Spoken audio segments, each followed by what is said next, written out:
Hi everyone, this is me Nidhi Gupta, your English coach. और आज की वीडियो में हम लोग समझने वाले हैं रिपोर्टेड स्पीच के बारे में। कुछ स्पेशल रहेगा वीडियो के अंदर, क्योंकि हम आज रिपोर्टेड स्पीच को पूरा नहीं पढ़ेंगे, राइट। लेकिन हम वो पार्ट पढ़ेंगे जो एग्जाम में बार बार लगातार पूछा जा रहा है। आपने ये प्रॉवर्ब तो सुनी होगी ना, जहाँ बोला जाता है learn everything of something and something of everything, right. तो हम करने क्या वाले हैं, आज हम लोग एवरीथिंग ऑफ समथिंग समझने वाले हैं। मतलब कि कुछ ऐसे टेंसेस जो बार बार एग्जाम में आते हैं, उनको कैसे बनाना है वो हम आज सीखेंगे आज के वीडियो के अंदर। तो चलिए करते हैं आज के वीडियो की शुरुआत।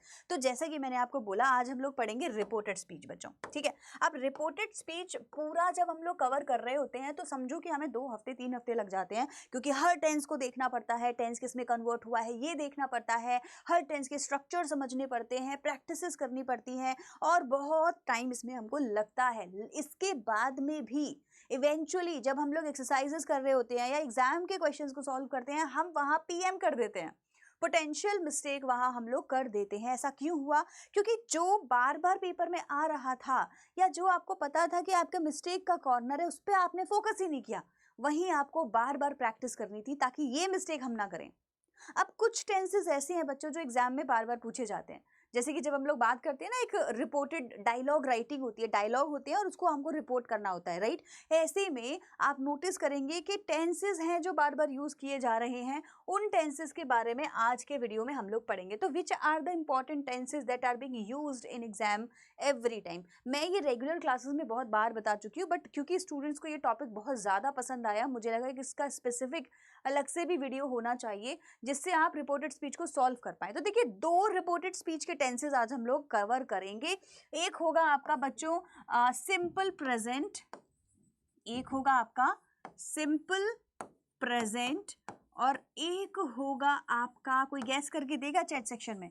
अगर स्टूडेंट्स हैं मेरे तो वो बता देंगे कि मैम आप इन दोनों टेंसेस पे बहुत ज़्यादा फोकस करती हैं। अब आपको विश्वास नहीं हो रहा है तो आप अपने कोई भी यूटी का सैम्पल पेपर खोल लीजिए और जाइए देखिए क्या वहाँ टीचर ने simple present and simple past में आपको रिपोर्टेड स्पीच दी है या नहीं। और बड़े मज़े की बात और सुनिए बच्चों, ये सबसे ज़्यादा पूछे जाते हैं रिपोर्टेड स्पीच में। पॉइंट 1, पॉइंट 2, इन्हीं 2 टेंसेस में जब क्वेश्चन किया जाता है और जब उसका रिपोर्टेड स्पीच आपको बनाना होता है, बच्चा गलती करता ही करता है। कितना परसेंट? 90% student make mistake.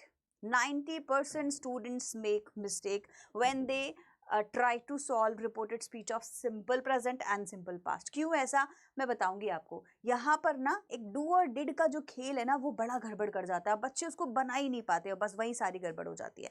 तो आज हम लोग चीट कोड सीखेंगे। क्या सीखेंगे? चीट कोड सीखेंगे कि अगर इस तरीके के 2 टेंसेस हमारे पास आते हैं तो हमको उनको बनाना कैसे है, ये कैसे लगते हैं टेंसेस देखने में, इनका स्ट्रक्चर कैसा होगा और किस तरीके से प्रैक्टिस करनी है, ये मैं आपको आज के क्लास में समझा दूंगी। तो आपका ये कवर हो जाएगा चीट कोड वाला पार्ट, ठीक है।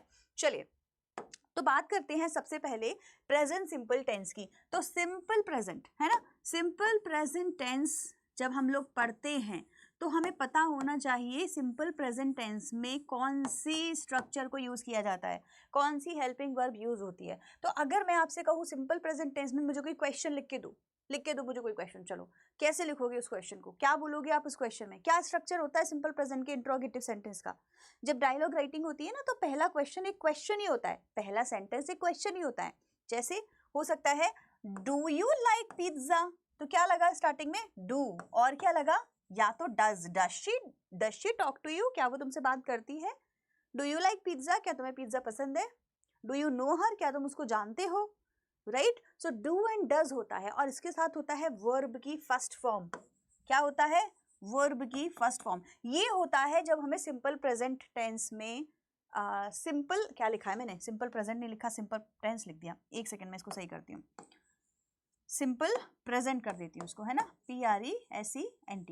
तो जब मेरे को सिंपल प्रेजेंट में कोई टेंस दिखेगा ना, तो वहाँ पे डू डज और वर्ब की फर्स्ट फॉर्म बच्चों लिखी होगी, एस और यस नहीं लिखा होगा। जब डू और डज होता है सेंटेंस में तो एस और यस नहीं होता। एग्जाम्पल कैसा होगा? एग्जाम्पल ऐसा होगा, क्या लिखा हुआ है? Sudha said to Rishi do you know me, क्या तुम मुझे जानते हो? अब इसको हम क्या करेंगे? रिपोर्टेड स्पीच में कन्वर्ट करेंगे, राइट? अब देखो, इसका चीट कोड हम लोगों ने याद रख लेना है कि कभी भी किसी भी सेंटेंस के अंदर अगर मुझे डू और डज लिखा दिख जाएगा और मुझे वो रिपोर्टेड स्पीच में कन्वर्ट, मैंने डू नॉट और डज नॉट नहीं बोला, मैंने बोला डू और डज, ध्यान रखना, डू नॉट डज नॉट की बात नहीं कर रही, डू और डज। अगर मुझे डू और डज लिखा दिख जाएगा, ओके, और मुझे उसको कन्वर्ट करना है, तो मुझे पता है कि जो सिंपल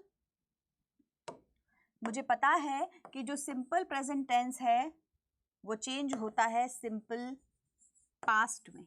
किस में होता है? सिंपल प्रेजेंट टेंस किस में कन्वर्ट होता है? सिंपल पास्ट में। और सिंपल पास्ट का जब टेंस में बनाऊंगी तो मैं डू डज को किस में कन्वर्ट करूंगी? मैडम डिड में। नो, बस यही पोटेंशियल मिस्टेक है, बच्चे डू डज की जगह डिड लगा कर आते हैं, लगाना ही नहीं था। क्या लगाएंगे? जो भी वर्ब दे रखी होगी ना, वर्ब, इसी की सेकंड फॉर्म लगा देंगे। क्या करेंगे? वर्ब की सेकंड फॉर्म लगा देंगे। डू डज तो गायब हो जाता है सेंटेंस में, दिखता ही नहीं है। ऐसा क्यों होता है मैम? ऐसा इसीलिए होता है बच्चों क्योंकि रिपोर्टेड स्पीच में हमारे पास एक रूल होता है।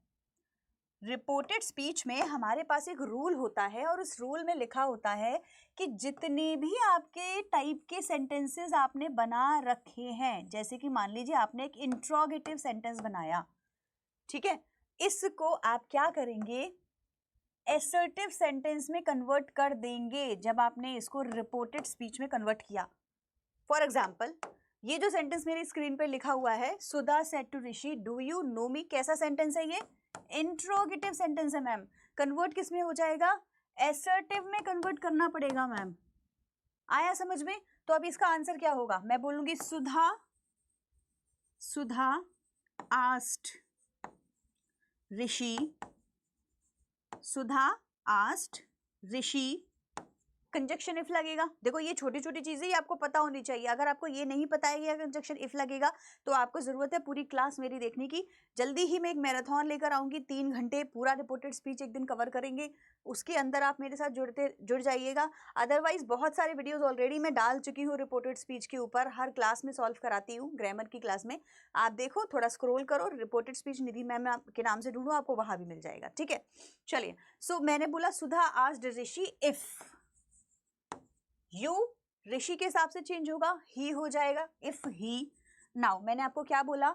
एसर्टिव सेंटेंस है तो डू डज की जरूरत नहीं पड़ेगी ना, हम सीधे बोलेंगे if he knew, if he knew. Know का क्या हो जाएगा? न्यू। हर मी के हिसाब से लगेगा, सुधा के हिसाब से हर हो जाएगा। बन गया भाई, Sudha asked Rishi if he knew her, verb की सेकेंड फॉर्म। आ रही है बात समझ में? दिस इज हाउ हमें ये बनाना होता है। तो हमारा चीट कोड क्या है? तो कैसे याद होगा मैम चीट कोड? याद कर लीजिए, जब भी किसी भी सेंटेंस के अंदर डू और डज लिखा होगा, जब ही भी किसी भी सेंटेंस के अंदर डू और डज लिखा होगा, वो वर्ब की सेकंड फॉर्म में कन्वर्ट हो जाएगा। जो भी फर्स्ट फॉर्म होगी वो सेकंड में, जैसे नो था तो न्यू कर दिया। अब एग्जांपल और लेते हैं, मान लीजिए लिखा होगा does she talk to you, तो हम बोलेंगे if she talked to him. Him लगा दिया है मैंने अकॉर्डिंग टू सब्जेक्ट, जो भी होंगे उसके हिसाब से। हम प्रोनाउन डिस्कस नहीं कर रहे हैं, हम वर्ब कर रहे हैं, ठीक है? मान लीजिए लिखा होगा does she take the class, if she took the class, take का टुक हो जाएगा और डज हट जाएगा, नॉट नहीं आएगा, आई मीन सॉरी डिड नहीं लगेगा, ठीक है? डिड कब लगता है? मान लीजिए मैंने बोला डू नॉट, तो डू नॉट ही रहेगा। अब उसको हम नेगेटिव, भाई नेगेटिव सेंटेंस की बात नहीं करी है ना मैंने, do not is a negative sentence. Interrogative को असर्टिव में करते हैं, नेगेटिव नेगेटिव ही रहता है। तो अगर प्रेजेंट में डू नॉट है तो पास्ट में डिड नॉट होगा, वहां डिड नॉट रहेगा। लेकिन अगर इंट्रोगेटिव सिंपल सेंटेंस है, नेगेटिव नहीं है, तो डू डज की जरूरत नहीं पड़ती। I hope this is clear. ऐसे ही एक और जो टेंस हमारे पास में है दूसरा वाला, वो है पास्ट सिंपल। मैंने अभी भी आपको स्क्रीन पर लिखकर दिया था पीछे, है ना? 2 टेंस थी ना, सिंपल प्रेजेंट और सिंपल पास्ट। अब हम लोग ऐसे ही एक चीट कोड याद कर लेंगे सिंपल पास्ट का। बच्चों, हमको पता है कि सिंपल पास्ट जो है वो किस में कन्वर्ट होता है? वो कन्वर्ट होता है बच्चों पास्ट परफेक्ट में। तो इसका भी एक चीट कोड बनाना पड़ेगा। एक बार बना लीजिए उसको और बस उसी को ही बार बार प्रैक्टिस करते रहिए। आंखें बंद करके भी इसका आंसर आप दे पाएंगे। सिंपल पास्ट में क्या होगा? या तो होगा डिड प्लस वर्ब की कौन सी फॉर्म? फर्स्ट फॉर्म, ये लिखा होगा। या हो सकता है एसर्टिव सेंटेंस हो तो वो वर्ब की सेकंड फॉर्म में हो, ये भी हो सकता है। जैसे did you talk to her, क्या तुमने उससे बात की? या पॉजिटिव हुआ तो ही टॉक टू हर, उसने उससे बात की थी।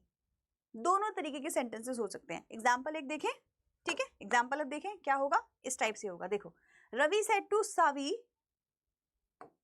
Did you clean your room, क्या तुमने अपना रूम क्लीन किया? डिड आ रहा है, देखो क्या आ रहा है, डिड आ रहा है। चीट कोड क्या है मैम इसका? पास्ट परफेक्ट में कन्वर्ट करेंगे ना बच्चों, तो क्या करेंगे, चीट कोड हमारा क्या होगा, पास्ट परफेक्ट। क्या करते हैं इसमें हम लोग, हैड प्लस वर्ब की थर्ड फॉर्म में कन्वर्ट कर देंगे। क्या करेंगे, हैड प्लस वर्ब की थर्ड फॉर्म में कन्वर्ट कर, याद इसको ना याद कर लो। डू डज वर्ब की सेकंड फॉर्म में कन्वर्ट होता है, ये लिखा हुआ है, ये लिखा हुआ है।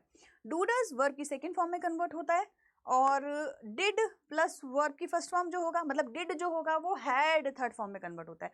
अगर आपने इन दोनों चीट कोड को याद कर लिया तो आप समझ जाइए कि आपको एग्जाम में नंबर लाने से कोई नहीं रोक सकता बच्चों, क्योंकि यही पेपर में बार बार आता है। सॉल्व करें इसको, सॉल्व करें, और पेपर में आए ना आए वो बात अलग है। चलो ठीक है, मैं तो बोल रही हूँ कि आता है, फिर भी मान लीजिए नहीं भी आया, अगर आप अगर गलती से ये आ गया ना, तो ये भी ध्यान रखना कि मिस्टेक नहीं करनी है उसमें। ज्यादातर बच्चे इसमें मिस्टेक करते हैं, बहुत सारे बच्चे, उनको याद ही नहीं रहता कि डू डज को डिड में कन्वर्ट ही नहीं करना था, इसीलिए मैंने स्पेशली आपको चीट कोड लिख के दिया है। इसको कन्वर्ट करें, कैसे होगा, हम बोलेंगे रवि आस्क्ड सावी, रवि लड़का सावी लड़की, ठीक है भाई। इफ यू मतलब लड़की के लिए she had cleaned her room, बन गया, ये बना भाई, हैड क्लीन, ये हैड क्लीन। ये है आपको जो ध्यान में रखना है every time you are making reported speech. Cheat code याद हुए, एक जगह ना फिर से आपको चीट कोड लिख के दे देती हूँ, ठीक है, आपको बड़ा सही लगेगा। एक बार और आपको चीट कोड लिख के दे देती हूँ, यही लिख देती हूँ, चलो दोनों के चीट कोड एक बार और एक ही स्क्रीन पे लिख देते हैं ताकि आप याद कर लो। सिंपल प्रेजेंट में क्या रहेगा बच्चों, डू या डज लिखा होगा, ठीक है, और वर्ब की फर्स्ट फॉर्म होगी, या फिर वर्ब की फर्स्ट फॉर्म के साथ एस और एस होगा, ये वाला, ये भी हो सकता है। कन्वर्ट कैसे करेंगे इसको, कन्वर्ट कैसे करेंगे इसको, येलो कलर में कन्वर्ट करेंगे हम, इसको कर देंगे वर्ब की सेकंड फॉर्म में कन्वर्ट, दोनों तरीके को, ठीक है। पास्ट, सिंपल पास्ट में क्या लिखा होगा, सिंपल पास्ट में लिखा होगा डिड प्लस वर्ब की फर्स्ट फॉर्म या फिर वर्ब की सेकंड फॉर्म, ऐसा कुछ अगर हुआ तो उसको किस में कन्वर्ट करेंगे, चैट सेक्शन में लिख के दीजिए सब लोग। उसको हम लोग कन्वर्ट कर देंगे हैड प्लस वर्ब की थर्ड फॉर्म में, बन गया भाई साहब। और बताइए, एनी डाउट एनी वन, ये देखो ये है आपको जो सीखना है, यही है, अभी बस पूरी क्लास में आज यही सिखाया है। This is very very important, if you know this, if you know how to change it, it would be very easy for you to gain marks in exam reported speech में। why? because ये point 1 जो मैंने बोला आता है बार बार, point 2 अगर नहीं, अगर हम बोलते चलो एक आया, बहुत सारे नहीं आए, उस एक में भी बच्चा गलती कर देगा, राइट, एक में भी गलती कर देगा तो वो गलती भी नहीं होनी चाहिए, क्योंकि अब हम इसको सीख चुके हैं। This is how we are suppose to do this. Now this is your homework बच्चों, ये वाला आप मुझे बना के दीजिए। अगर आपको लगता है कि आप इसको बना पाए तो मतलब मेरी क्लास आज सक्सेसफुल हुई, और आप अब वो पीएम जो करने वाले ना, पोटेंशियल मिस्टेक जो करने वाले, अब वो आप नहीं करेंगे। तो ये आपके लिए एग्जाम्पल है बच्चों, एक होमवर्क के लिए। चैट सेक्शन में और कमेंट सेक्शन में मुझे आप इसका आंसर देंगे कि एग्जैक्टली आपने चीट कोड डिड के साथ क्या मैंने आपको सिखाया और उसका आंसर एग्जैक्टली क्या होगा, राइट। चलो बहुत बढ़िया, I hope this was clear. और ये जो वीडियो है स्पेशली मैंने इसीलिए बनाया था ताकि आप इसमें रिपोर्टेड स्पीच का इंपॉर्टेंट पार्ट समझ लें। अगर वीडियो अच्छी लगी है तो लाइक करिएगा, और फिर मैं नेक्स्ट वीडियो और एक और बनाऊंगी ऐसे ही किसी टॉपिक पर। Till then bye everyone and take care.